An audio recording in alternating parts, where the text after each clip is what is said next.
Hello বন্ধুরা, সবাই কেমন আছো? আশা করি সবাই ভালো আছো, আমিও ভালো আছি।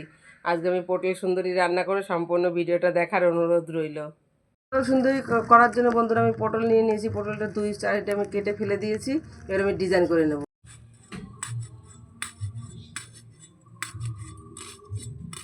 সবগুলো পটল আমি এভাবে কেটে নেব বন্ধুরা। কড়াইটা আমার গরম হয়ে গেছে বন্ধুরা, আমি আগে থেকে গ্যাসে বসিয়ে দিয়েছিলাম। এবার আমি পরিমাণ মতো তেল দিয়ে দেবো। এবার আমি একে একে পটলগুলো সব দিয়ে দেবো।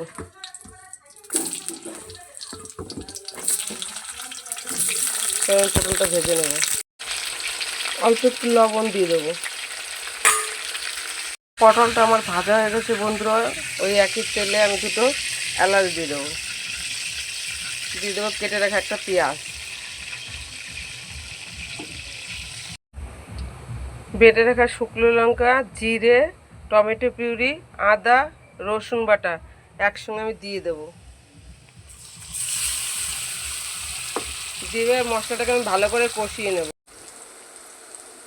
দিয়ে দেবো পরিমাণ মতো লবণ, হলুদ গুঁড়ো, বেটে রাখা পোস্ত। এবার আমি ভালো করে কষিয়ে নেব। মশলাটা আমার ফুটে গেছে, আমি পরিমাণ মতো জল দিয়ে দেবো। ঝোলটা আমার ফুটে এসে আমি পটল দিয়ে দেবো।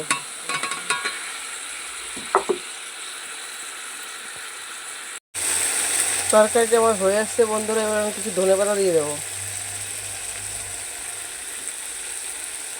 দিয়ে দেবো গরম মশলা। এবার তোমাদের নামিয়ে নিয়ে আমি দেখাচ্ছি। পটল সুন্দরী আমার হয়ে গেছে, দেখো বন্ধুরা কত সুন্দর হয়েছে দেখতে।